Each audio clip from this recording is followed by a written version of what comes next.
Hello everyone, আজ ছিল কার্তিক পুজো। আমার যাওয়ার কথা ছিল ও বাড়িতে সকাল সকাল, কিন্তু আমি গিয়ে পৌঁছেছি অনেকটাই বেলাতে। এসে দেখি সব কাজই কমপ্লিট, এদিকে আনাজ কাটাও প্রায় হয়ে এসছে। রাত্রে খাওয়া দাওয়ার আয়োজনের রান্নাও স্টার্টিং হয়ে গেছে। এখন হচ্ছিল চাটনি, আর এদিকে টুকটাক আনাজ কাটা বাকি ছিল, আর আমি কাটছিলাম ধনেপাতা।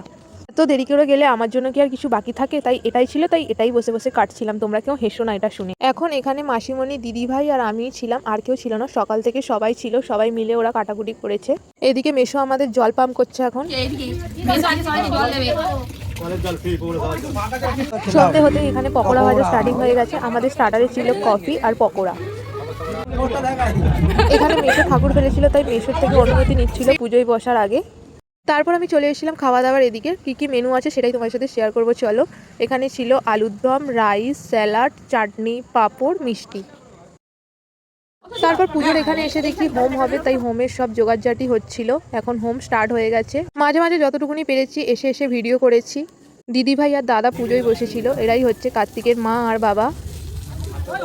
তারপর পুজো শেষ হতে বাড়ির সবাই খেতে বসেছিল, লাস্ট ব্যাচ এটাই।